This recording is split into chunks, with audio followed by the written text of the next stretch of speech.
Ayo, segera download Quran Tadabbur, tafsir dalam genggaman Anda.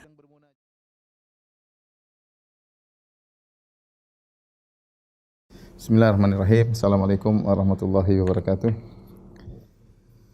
Alhamdulillahi ala ihsanih wa syukru lahu ala taufiqihi wa amtinanih wa asyhadu an la ilaha illallah wahdahu la syarika lahu ta'ziman li sya'nih wa asyhadu anna Muhammadan abduhu wa rasuluhu da'ila ridwanih. Allahumma salli alaihi wa ala alihi wa ashabi wa ikhwani. Baik, para pemirsa yang dirahmati oleh Allah Subhanahu wa taala. Alhamdulillah pada kesempatan kali ini kita berkumpul dalam rangka untuk saling menasihati ya. Yang tema pada kesempatan siang hari ini adalah tentang ujian-ujian kehidupan. Itu apa saja ujian-ujian kehidupan. Karena kita tahu bahwasanya kita diciptakan oleh Allah Subhanahu wa taala memang untuk diuji. Memang untuk diuji. Oleh karenanya ujian itu merupakan sifat yang melazimi manusia ya. Kalau dia dihidupkan di atas muka bumi, dia pasti diuji, enggak mungkin tidak. Enggak mungkin ujian tersebut terlepaskan darinya ya. Karena memang dia diciptakan untuk diuji. Dan Allah Subhanahu wa taala telah menegaskan hal ini dalam banyak ayat ya. Seperti Allah berfirman ya, "Wala nabluwannakum bisyai'in minal khaufi wal ju'i wa naqsin minal amwali wal anfusi wath thamarati wa basyiris sabirin." Sungguh benar-benar kami akan menguji kalian dengan sedikit kurangnya harta, kemudian buah-buahan, kemudian hilangnya orang-orang yang kita cintai, dan berilah kabar gembira kepada orang-orang yang bersabar. Kemudian juga Allah berfirman, "Am hasibatum an tadkhulul jannata wa lamma ya'tikum mathalul ladzina khalau min qablikum massatuhumul ba'sa'u wad-dharra'u wa zulzilu." Apa kalian menyangka bahwasanya kalian akan masuk surga sementara belum datang apa ujian yang menimpa seperti ujian yang menimpa umat-umat sebelum kalian? Massatuhumul ba'sa'u wad-dharra'u wa zulzilu. Mereka ditimpa dengan kesulitan, dengan penderitaan, bahkan digoncang oleh Allah Subhanahu wa taala. Ya, jadi ujian sudah pasti. Allah berfirman, Alif Lam Mim. Ahasiban nasu ayyutraku ayyaqulu amanna wa hum la yuftanun. Walau qad fatanna alladhina min qablihim fala ya'lamanna Allahu alladhina shadaqu wa la ya'lamanna al-kadhibin.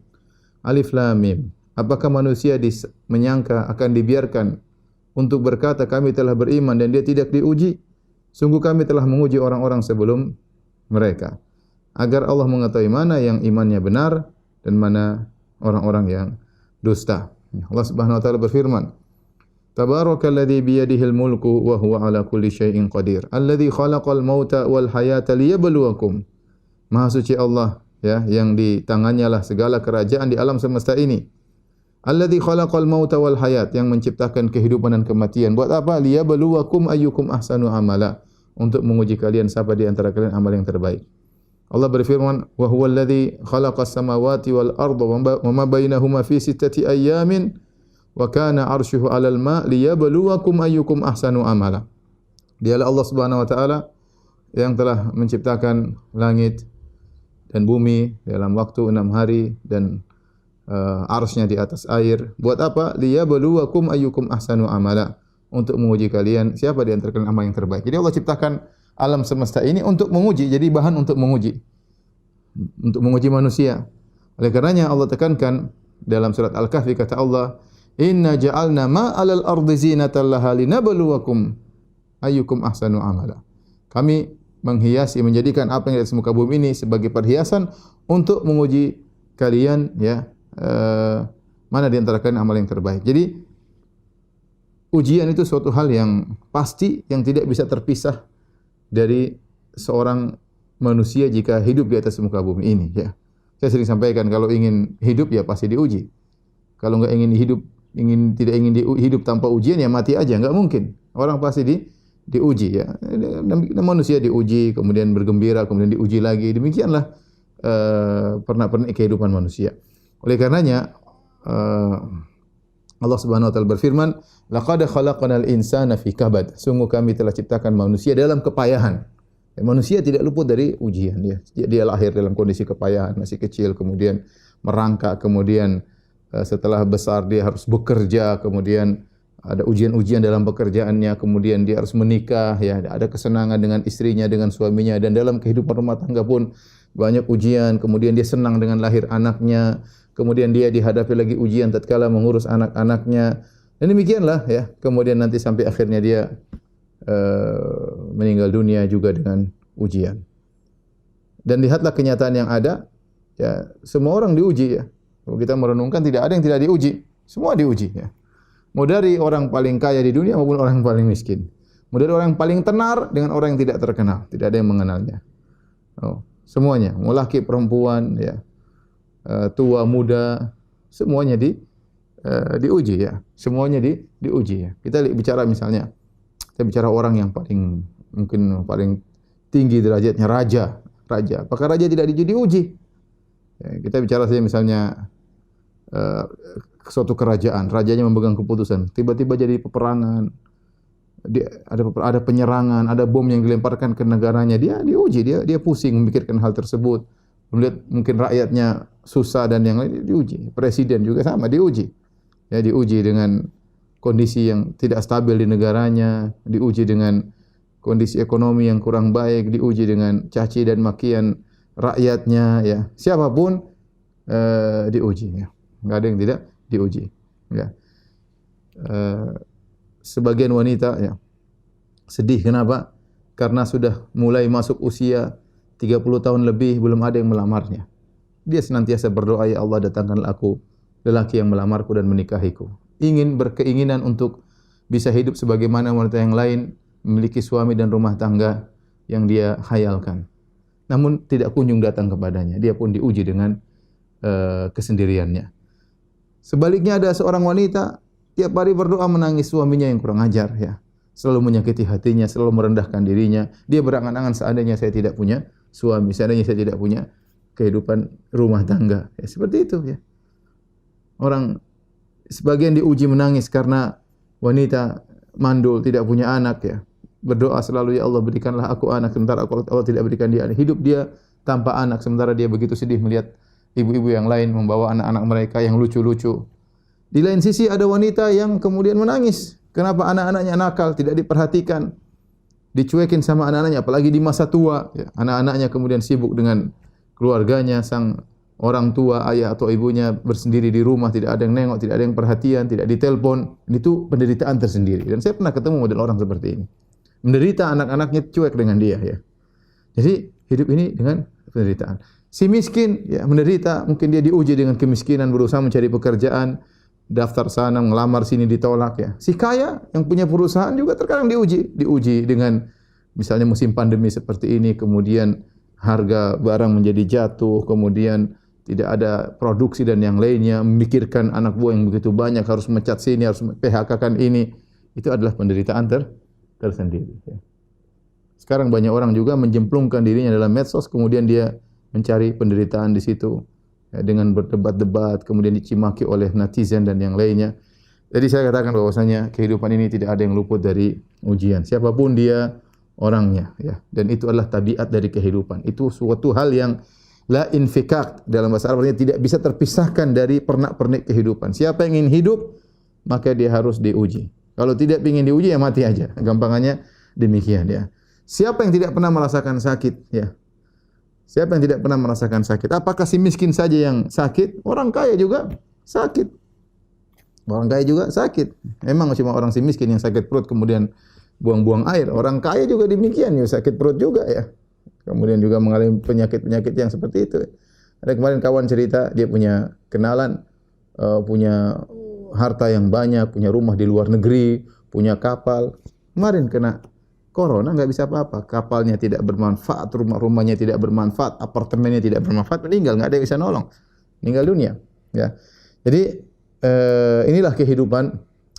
Harus kita sadari bahwasanya memang Allah menciptakan kita, menciptakan alam semesta ini dalam rangka untuk menguji kita. Ini harus benar-benar terpatri dalam kehidupan kita. Dan ini kenyataan yang ada, tidak ada seorang pun yang luput dari ujian. Siapa yang tidak pernah sedih? Ya, semua orang pasti pernah sedih. Siapa yang tidak pernah sakit? Semua orang pasti pernah sakit. Siapa sih yang tidak pernah marah? Semua orang pasti pernah marah. Ya. Siapa sih yang tidak pernah menangis? Semua orang pasti pernah menangis ya. Mau ratu, mau pembantu, mau raja, mau supir, mau penjual gorengan di pinggir jalan, semua orang pernah menangis, semua orang pernah sedih, semua orang pernah sakit, semua orang pernah marah. Dan itulah pernik-pernik kehidupan. Baik, para ikhwan dan akhwat yang dirahmati oleh Allah Subhanahu wa taala, maka tatkala kita mengetahui bahwasanya kehidupan kita ini pasti ada ujiannya, maka kita menyiapkan diri kita untuk menghadapi ujian tersebut. Saya akan sebutkan beberapa model ujian. Pertama, ujian dengan hal-hal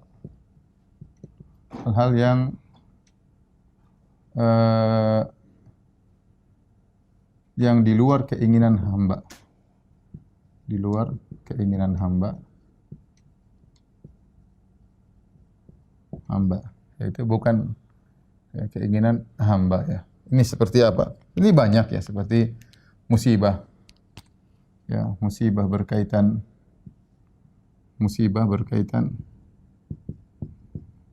dengan dirinya, dengan tubuhnya, atau hartanya, ya, atau orang yang dia cintainya, keluarganya, anak-anaknya, ya. Keluarganya, ya siapa? Anak, istri, orang tua, kakak adik, ya. Adik, ya, orang-orang yang dia cintai dan lain-lain ya. Ya, kita kadang kalau dengar cerita musibah berkaitan dengan tubuhnya, misalnya dia cacat atau dia sakit, dengan hartanya misalnya, subhanallah, orang kerja bertahun-tahun mengumpulkan duit begitu banyak, tiba-tiba dia masuk dalam satu transaksi jual beli atau masuk dalam suatu model usaha, tahu-tahu habis semua keringat yang dia sudah keluarkan mungkin bertahun-tahun sirna dalam seketika. Ujian dalam hartanya, mau diapain? Ya. Atau ujian pada keluarganya, anaknya sakit, istrinya inilah, orang tuanya meninggal lah, kakaknya inilah, adiknya ginilah ya. Ini contoh ujian hal ini luar keinginan hamba. Yang kedua ya, ujian ya karena sebab perbuatan hamba. Perbuatan hamba ya. Kalau yang ini di luar keinginan hamba ya, ini insyaallah tujuannya adalah untuk mengangkat derajat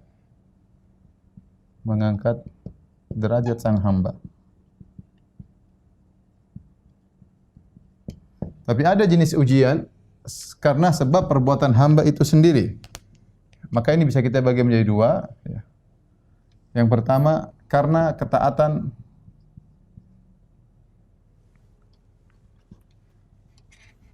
yaitu karena ketaatan yang dia lakukan, yang dilakukannya. Contoh misalnya apa? Misalnya jihad. Jihad, seorang tatkala berjihad dia mengalami banyak ujian. Ya, Allah berfirman dalam Al-Qur'an misalnya ya, fala tahinu wa la tahinu fi ibtighal qaum in takunu ta'lamuna fa innahum ya'lamuna kama ta'lamun wa yartarjuna minallahi ma la yarjun. Kata Allah, jangan malas dalam mengejar ya musuh. Kata Allah, in takunu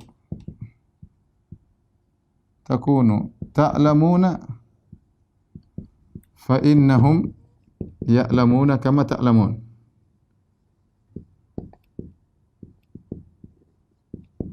Dan seterusnya. Wa tarjuna minallahi ma la yarjun. Ya. Sungguhnya in takunu ta'lamun, jika kalian ta'lamun maksudnya merasakan sakit. Ya, merasakan sakit. Dan orang berjihad akan merasakan sakit, berjalan jauh, keletihan, kepanasan, mungkin tertusuk pedang dan yang lainnya. Kalau kalian merasa sakit, sungguhnya mereka juga merasakan penderitaan apa yang kalian rasakan. Ini musibah ini, merasakan sakit dan yang lainnya adalah akibat sang hamba yang ingin berjihad, sehingga ketika dia melakukan ketaatan, maka dia mendapatkan musibah, hal-hal yang tidak dia sukai. Seperti juga firman Allah dalam surat At-Taubah, kata Allah Subhanahu wa taala, "Dzalika bi annahum la yusibuhum dhama'u." La yusib dhama'u, ya. Wala nasabun wala makhmasatun fi sabilillah. Dan seterusnya, kata Allah, tidaklah mereka ketika mereka sedang berjihad, mereka tidak mengalami rasa haus, tidak mengalami keletihan, tidak mengalami kelaparan di jalan Allah Subhanahu wa taala, ya. Kemudian wala yata'una mauti an yaghidul kuffar wa la yanaluna min aduwin nailan illa kutiba lahum bihi. Illa kutiba lahum bihi, ya, kecuali Allah catat itu sebagai pahala, ya. Jadi apa yang dialami oleh seorang tatkala sedang berjihad, yang itu sebab dia sendiri, dia melakukan ketaatan. Namun ketaatan itu melazimkan adanya musibah-musibah, kesulitan-kesulitan yang dihadapi. Contoh lagi seperti haji dan umrah. Ini pasti ada kesulitan yang dihadapi. Oleh karenanya Nabi SAW berkata kepada para wanita, "Alaikunna biqitalin bijihadin la qitala fihi." Kata Nabi, hendaknya kalian melakukan suatu jihad yang tidak ada peperangan di dalamnya. Maka para wanita bertanya, Aisyah berkata, "Jihad apakah itu?" Al-haji wal umrah. Haji dan umrah adalah jihad bagi wanita. Oleh karenanya Nabi berkata kepada Aisyah radhiyallahu taala anha, Nabi berkata kepada Aisyah radhiyallahu taala anha,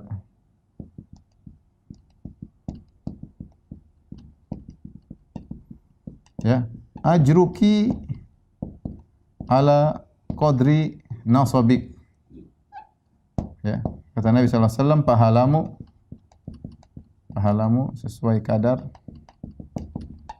kadar keletihanmu. Contoh lagi, misalnya beramar ma'ruf nahi mungkar. Beramar ma'ruf dan bernahi mungkar. Ini pasti ada ujian, ya.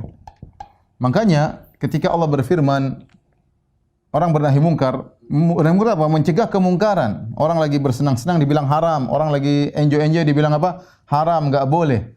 Memutuskan hawa nafsu manusia sedang enak-enaknya kita bilang haram. Ini pasti menimbulkan permasalahan, ya. Makanya Allah berfirman, "Wal 'asr innal insana lafi khusr alladziina aamanu wa 'amilus shalihat wa tawashaw bil haqq." Semuanya merugi kecuali orang yang beriman dan amal saleh, kecuali orang yang saling mengingatkan dalam kebaikan, kemudian wa tawashaw bis sabr, saling mewasiatkan dalam kesabaran. Kenapa? Kalau seorang mulai mengingatkan kebaikan, dia harus bersabar, pasti ada ujian, ya. Demikian juga berkata Luqman kepada anaknya, "Wa'mur bil ma'rufi wanha 'anil munkar wasbir 'ala ma asaba." Kata Luqman kepada anaknya, "Wa'mur bil ma'rufi wanha 'anil munkar wasbir 'ala ma asabak." Kata Luqman kepada anaknya, hendaknya engkau menyeru kepada kebaikan dan cegahlah dari kemungkaran dan bersabarlah atas apa yang akan menimpamu. Kata para ulama, kenapa setelah amar ma'ruf nahi munkar harus bersabar? Karena setelah amar ma'ruf nahi munkar pasti ada ujian. Makanya setelah itu disusul dengan wasbir, bersabarlah atas apa yang menimpamu. Karena setelah bernahi munkar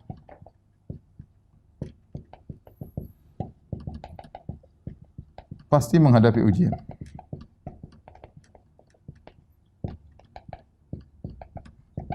Makanya namanya ustadz, namanya siapa, pasti kalau dia membenahi mungkar pasti ada yang tidak suka, ya. Lagi dia bilang ini haram, itu haram dan yang lainnya, ya. Jadi ini musibah-musibah yang tidak disukai, tetapi karena sebab ketaatan yang dilakukan hamba, maka ini semua berpahala di sisi Allah Subhanahu wa taala. Yang berikutnya karena kemaksiatan.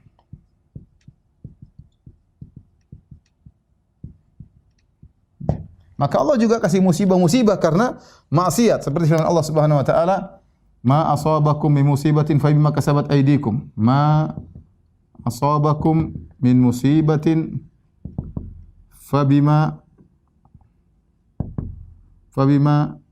kasabat aydikum.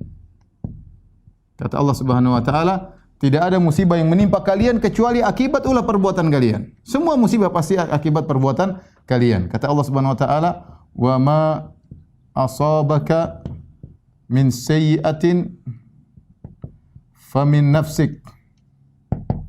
Tidak ada musibah yang menimpa dirimu kecuali karena dirimu sendiri, ya. Karena kemaksiatan yang dilakukan. Maka Allah memberikan musibah-musibah karena akibat maksiat.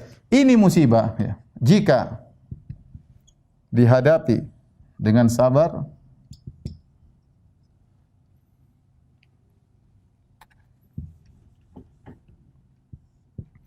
jika dihadapi dengan sabar, sabar maka apa? Maka menggugurkan dosa,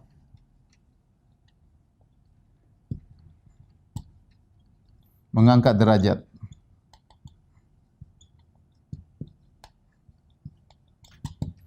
Jika tidak sabar, bagian dari hukuman. Bagian dari hukuman, bahkan bisa jadi semakin parah. Bahkan bisa jadi semakin terpuruk, semakin nambah dosa. Baik. Inilah secara umum ujian yang mungkin akan datang kepada kita berkaitan dengan hal-hal yang tidak kita sukai, ya. Ini ujian yang tidak kita hamba dalam rangka mengangkat derajat yang pertama, dan ini musibah macam-macam sama. Yang lain juga musibah mungkin mengenai tubuh, mengenai harta, mengenai anak-anak. Tapi kalau ujian dengan hal yang di luar kemampuan keinginan sang hamba dalam rangka mengangkat derajat, ya. Maka saya katakan ini dialami oleh para nabi, para ulama. Mereka, ya, dosanya mereka sedikit dan mereka diuji oleh Allah dalam rangka untuk mengangkat derajat mereka. Makanya yang paling banyak ujiannya para nabi, ya. Para nabi ini golongan yang spesial, ya. Kita mungkin dua ini. Kalau kita, ya, memasukkan golongan ke situ agak sulit, tapi kita biasanya dapat ujian karena dua model ini, karena ketaatan yang kita lakukan, kita bersabar menghadapinya, kita dapat pahala. Kemudian, dan ini yang paling banyak mungkin kita karena kemaksiatan. Karena kemaksiatan, maka kalau kita sabar, kita menggugurkan dosa, mengangkat derajat. Kalau kita enggak sabar, maka ini adalah bagian daripada hukuman yang Allah berikan kepada kita. Bahkan kalau kita enggak sabar, semakin menambah dosa-dosa kita. Taib.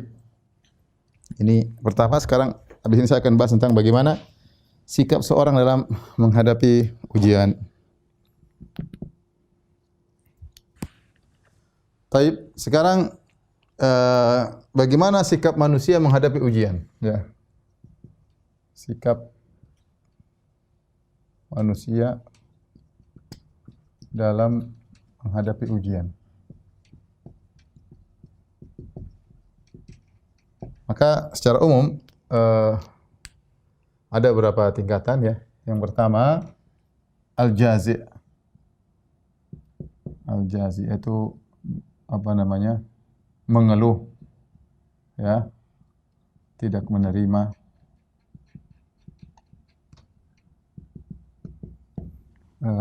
Kemudian yang kedua, as-sabir, yaitu bersabar. Kemudian yang ketiga, ar-radhi, ridha dengan musibah. Yang keempat, asy-syakir, bersyukur. Baik. Adapun al-jazi atau jaza, dia mengeluh tidak menerima, ya, maka jelas, ya, nampak dari apa? Nampak dari hal ini, ya. Nampak dari lisan, ya, tulisan, perkataan, ya. Tulisan dan perbuatan. Nampak seorang tidak suka, ya. Asalnya di hati, ya. Tempatnya di hati, ya, di hati. Ya, kemudian nampak dari lisan, tulisan dan perbuatan. Contoh, Nabi SAW bersabda, "Laisa minna man darabal khududa wa syaqqal juyuba wa da'a bid'awal jahiliyah." Bukan dari golongan kami jika seorang terkena musibah kemudian dia menampar-nampar pipinya, merobek-robek bajunya dan menyeru dengan seruan jahiliyah. Ini menunjukkan dia tidak sabar, ya. Seperti seorang lagi musibah kemudian dia mukul-mukul apa? Mukul-mukul istrinya atau mukul-mukul suaminya. Dia tidak terima. Dia mukul-mukul tempat tidur, dia mukul-mukul tembok, banting sana, banting sini. Ini apa ini? Ini menunjukkan tidak sabar. Ya sudah. Orang seperti begini berdosa. Apa yang dia dapat dari musibah itu? Ya. Musibah, ya. Menambah dosanya. Menambah dosanya. Musibah di atas musibah. Sama musibah di atas musibah.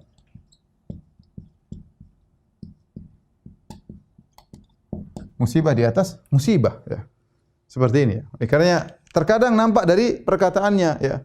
Ya Allah, kenapa kau ambil anakku, ya Allah? Ini seperti anaknya meninggal kemudian dia sekarang wanita-wanita tidak kuat kemudian teriak sana teriak sini mengatakan ya Allah, protes seakan-akan apa yang Allah lakukan kepadanya adalah hal yang salah. Kenapa engkau ambil anakku? Kenapa ini? Kenapa anu, ya? Kemudian dia marah sana marah sini, ya. Saya kadang sedih mendengar sebagian kejadian ada seperti seorang wanita kemudian sudah lama ngaji, bahkan sudah pakai cadar, begitu terkena musibah, udah lepas apa yang dia pelajari selama ini, kemudian kayak seakan-akan hilang begitu saja. Ya.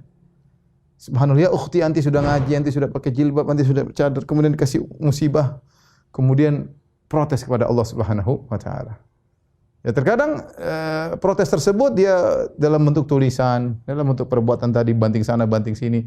Hati-hati, ini namanya jaza tidak menerima dan ini hukumnya haram. Ini hukumnya apa? Haram, ya.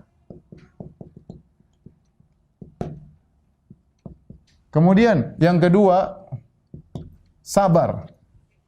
Sabar itu bagaimana maksudnya? Maksudnya hatinya pedih. Namun dia menahan diri. Menahan diri, ya. Lisannya dan perbuatannya. Makanya as-sabar dalam bahasa Arab dari al-habs, ya. As-sabar secara bahasa sama dengan al-habsu. Al-habsu artinya itu menahan. Menahan. Dia hatinya sedih, dia apa sulit tapi dia nerima. Dia maksa diri untuk apa? Menerima. Ini hukumnya apa? Hukumnya ini wajib. Ya, ini hukumnya wajib. Meskipun dia tidak suka dengan hal tersebut, ya. Hatinya pedih. Artinya apa? Dia tidak suka dengan musibah tersebut. Dia tidak suka dengan musibah tersebut.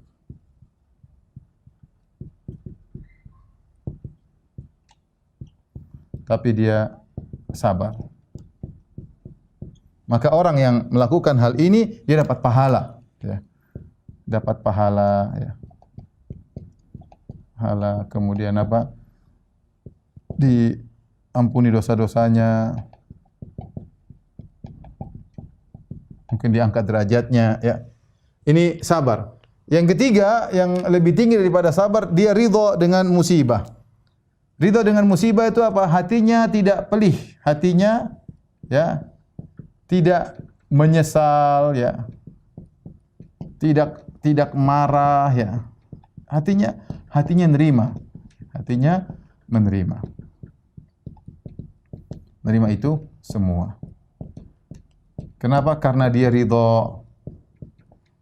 Jadi ridha ini lebih tinggi derajatnya daripada sabar. Nah, apa hukumnya ridha di sini? Maka ada khilaf di kalangan para ulama apakah dia wajib atau sunnah. Yang benar hukumnya sunnah, tidak sampai wajib. Ya, yang wajib sabar. Kalau dia melakukan ridha berarti lebih daripada yang seharusnya. Maka ini adalah pahalanya lebih besar tentunya, ya. Pahalanya lebih besar. Besar daripada sabar. Para pemirsa yang dirahmati Allah Subhanahu, ini sebenarnya semuanya ini teori. Kalau kita lagi terkena, kita bisa tahu kita masuk yang mana. Kita bisa tahu kita masuk yang mana. Yang asyakir ini derajat yang lebih tinggi, ya. Derajat tertinggi.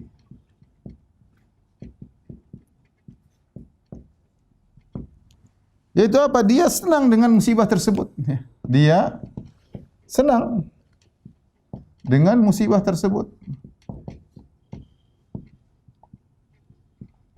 Dan dia tidak ingin hilang musibah tersebut. Atau artinya bagi dia tidak jadi masalah dan dia tidak masalah baginya musibah tersebut bersamanya. Senantiasa bersamanya. Ya. Dan ini derajat yang sulit. Bagaimana seorang bersyukur dengan musibah. Ya. Tapi ada orang-orang seperti itu. Dia bersyukur dengan musibah. Nah, timbul pertanyaan, bagaimana caranya bisa bersyukur?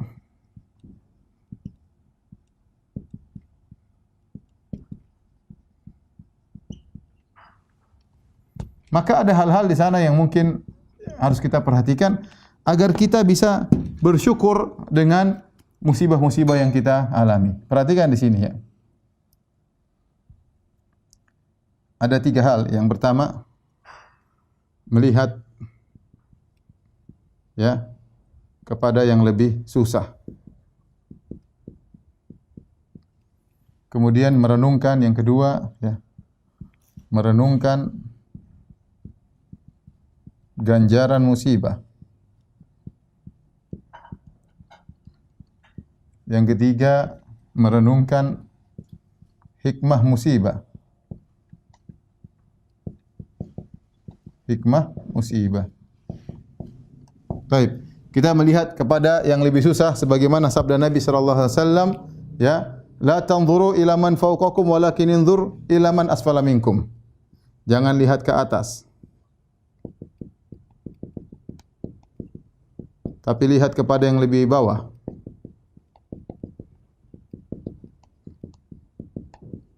Ya akhi, kita terkena musibah apapun, kita harus bersyukur musibahnya masih lebih ringan, masih lebih ringan. Masih ada yang terkena musibah lebih parah daripada kita, ya. Kita mungkin, waduh, kena musibah, ya Allah, enggak ada untung tahun ini.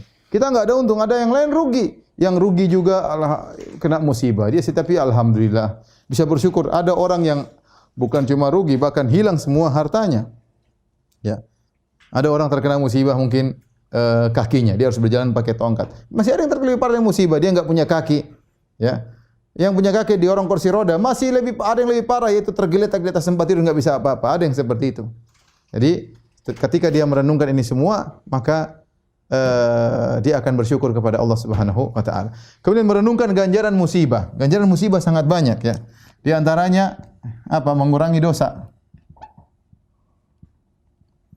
Mengurangi dosa, ya. Kata Nabi sallallahu alaihi wasallam, "La tasubbul humma fa innaha tudhibu khataya bani Adam kama yudhibul kir khabathal hadid." Kata Nabi, jangan kalian mencela demam. Sungguhnya demam itu akan menghilangkan dosa-dosa sebagaimana alat pandai besi menghilangkan karat besi. Demam saja menghilangkan dosa, apalagi penyakit-penyakit lebih parah daripada itu. Demam saja menghilangkan dosa, apalagi penyakit lebih parah daripada itu.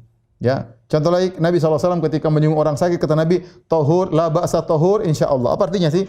Tidak apa-apa, semoga tahur. Semoga penyakit yang menimpamu menggugurkan dosa-dosamu, ya.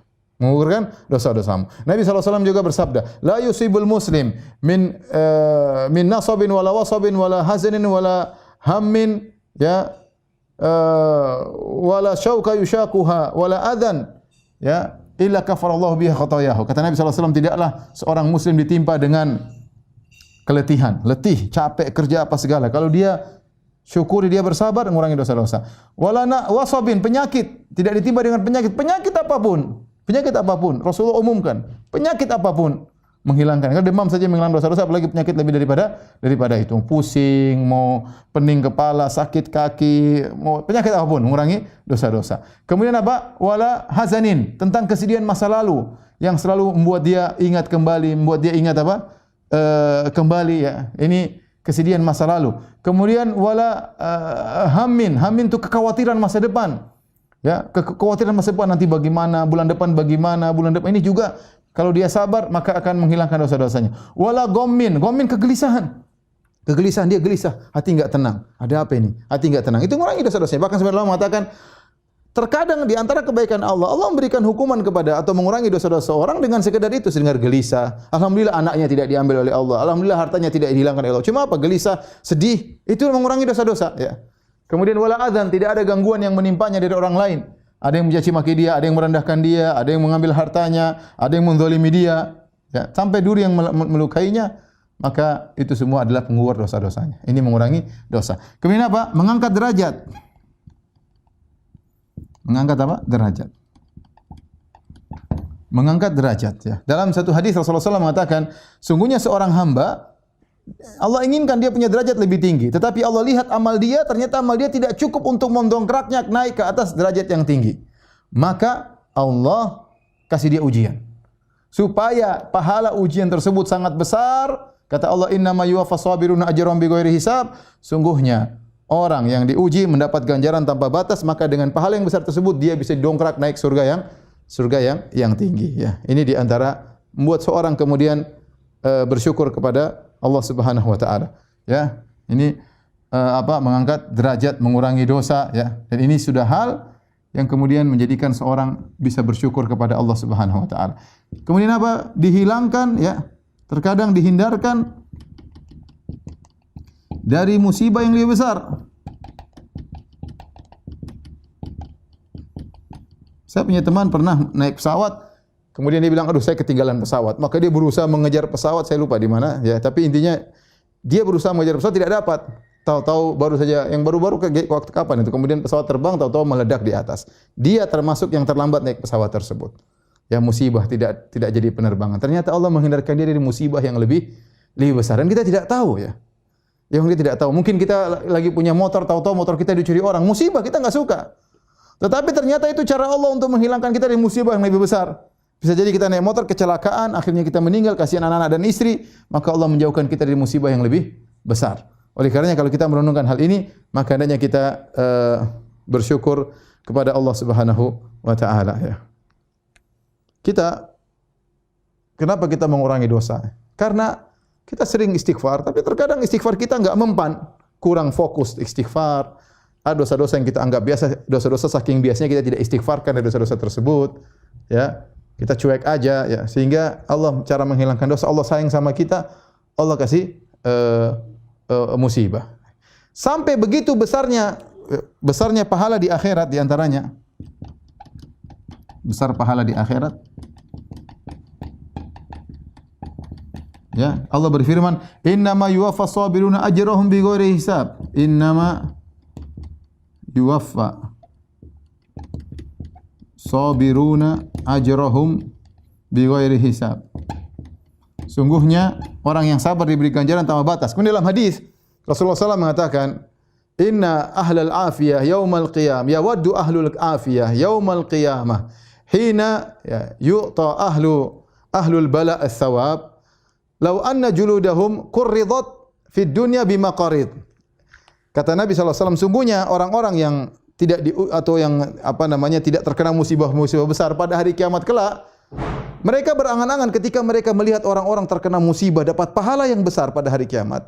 Mereka berangan-angan, seandainya dulu waktu saya di dunia, kulit saya digergaji supaya saya dapat pahala yang besar. Jadi menunjukkan bahwasanya orang yang diuji dengan ujian-ujian, mereka dapat pahala sangat besar tanpa batasan dari Allah Subhanahu wa taala. Ini seharusnya membuat seorang bersyukur dengan musibah yang dia hadapi.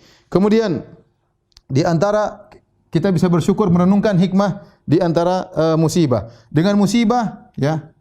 Dengan musibah kita tahu, ya, lemahnya diri kita. Dengan musibah, ya, kita tahu, ya, kadar nikmat Allah Subhanahu wa taala. Nikmat Allah Subhanahu wa taala. Dengan musibah kita tidak jadi sombong, tidak sombong, ya, dan angkuh. Kenapa? Kita dikasih musibah, mau sombong apa? Ya. Dengan musibah teguran, kita ditegur oleh Allah. Ditegur atas, ya, kelalaian. Sehingga kita memperbaiki diri.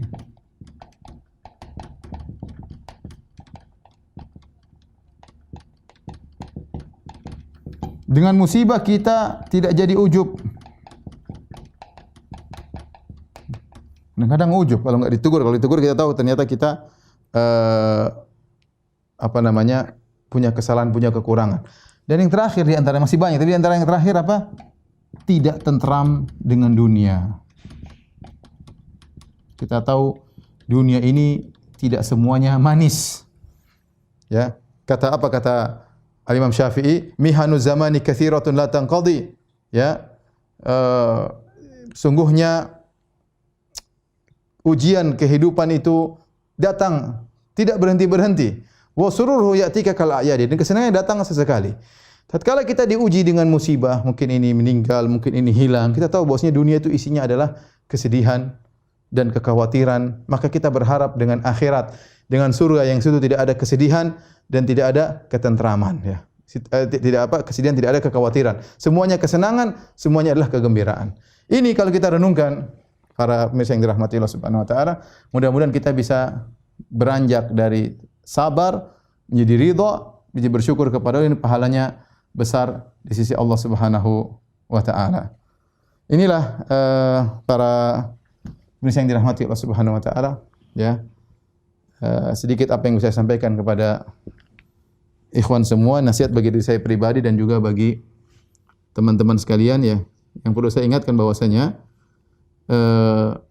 orang bersabar dia telah diberikan anugerah yang sangat besar. Kata Nabi sallallahu alaihi wasallam dalam hadis yang sahih, "Wa ma utiya ahadun ya ausa wa khairan minas sabar." Tidaklah seorang diberikan sesuatu yang lebih besar dan lebih baik daripada kesabaran. Kalau orang diberi anugerah kesabaran, tidak mudah emosi, tidak mudah meronta-ronta, tenang dengan apa yang dia hadapi, maka itu anugerah yang luar biasa. Dia telah diberi akhlak yang sangat indah. Akhlak apa? Sabar, ya. Akhlak yang sabar. Kemudian juga kita perlu ingat, kita tidak mungkin bersabar kecuali dengan izin Allah. Wasbir wa ma sabruka illa billah. Bersabarlah dan kau tidak bisa bersabar kecuali dengan izin Allah Subhanahu. Makanya kalau kita dalam kondisi sulit, maka kita minta tolong kepada Allah agar kita bersabar. Di antara hal yang mampu membuat kita untuk bersabar, ketika dikasih musibah, langsung kita ucapkan inna lillahi wa inna ilaihi raji'un. Ucapkan itu. Jangan ucapan yang lain dulu, jangan gimana-gimana, inna lillahi wa inna ilaihi raji'un. Langsung itu kalimatul istirja', mengembalikan seluruhnya kepada Allah, membuat kita tegar dalam menghadapi musibah. Kemudian kita mengatakan Allahumma ajurni fi musibati hadza wa akhlif li khairan minha. Ya Allah, berilahkan aku pahala dari musibah yang aku rasakan ini dan berikan lebih ganti yang lebih baik daripada apa yang hilang dariku. Minta kepada Allah langsung. Atau kita mengatakan alhamdulillahi ala kulli hal. Segala puji bagi Allah atas segala kondisi. Kita yakin bahwasanya di balik musibah tersebut pasti ada hikmah-hikmah yang Allah kehendaki yang mungkin tidak kita ketahui, atau yang Allah mungkin nampakkan sebagian, Allah sembunyikan sebagian. Ini saya katakan ini hanyalah teori yang saya sampaikan. Ini semua perlu dalam perjalanan hidup, ya. Kita belajar bersabar, belajar ridha, belajar bersyukur, ya. Namun saya katakan namanya ujian pasti akan menerpa siapapun, ya. Tidak ada di antara kita yang lolos dari namanya ujian. Wallahu ta'ala alam bisawab. Ini saja yang bisa saya sampaikan, mudah-mudahan bermanfaat. Kita kafaratul majlis, subhanakallahumma bihamdik, asyhadu an la ilaha illa anta astaghfiruka wa atubu ilaik. Assalamualaikum warahmatullahi wabarakatuh.